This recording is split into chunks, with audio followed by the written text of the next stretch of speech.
Next, I am going to present about the basics of a contract. That is legality of object. Section 23. An agreement, the object of which is illegal or contrary to the law of the land is void. This section covers the illegality of both the object of the contract and the consideration for it. Example: A, B, C enter into an agreement to kill D. They agree to do this on consideration that E will pay them on completion of the job. The agreement is void as its object is unlawful.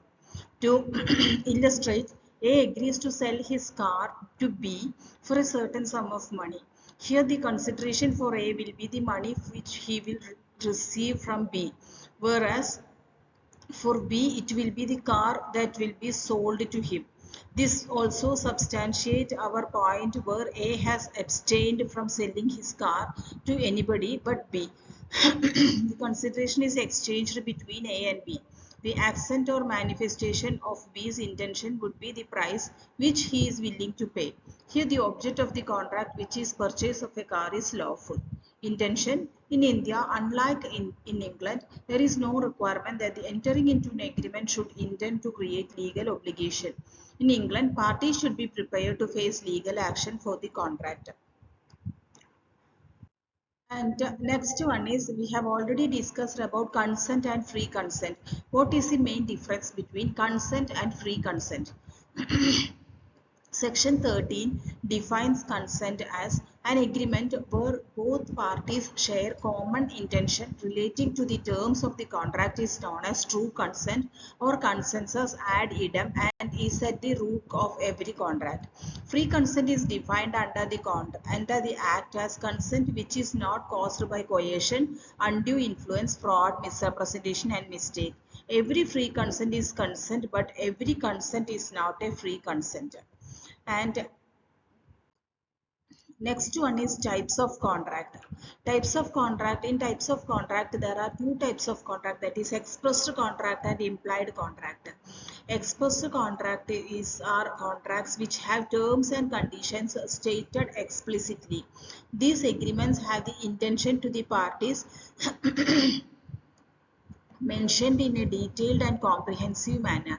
The possibility of the subject matter of a contract getting interpreted according to the parties with whom the or imagination is minimum. As compared to this, implied contract is a contract which depends more on the context, circumstances, behavior for the interpretation of the mutual intent of the parties. There is more room for interpreting according to the customary practice which are prevalent in that particular field to which the contract is concerned.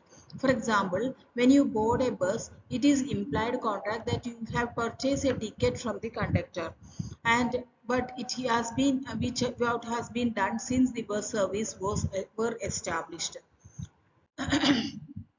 Next type of contract is unilateral and bilateral contract.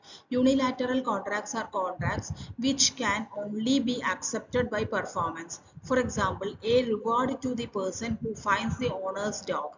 This is unilateral offer and can be performance and can be only accepted when the dog is found by someone. That is performance of contract. Bilateral contract. This is one of the most common type of contract where both the parties agree to do or not to do something, maybe exchanging items or services of value. Unconscionable contract. These contracts are considered unjust by being skewed in favor of one party. For example, a limit on the damages of a party may be received a breach of contract. Adhesion contract. This contract is usually drafted by a party which has more bargaining power than the other party.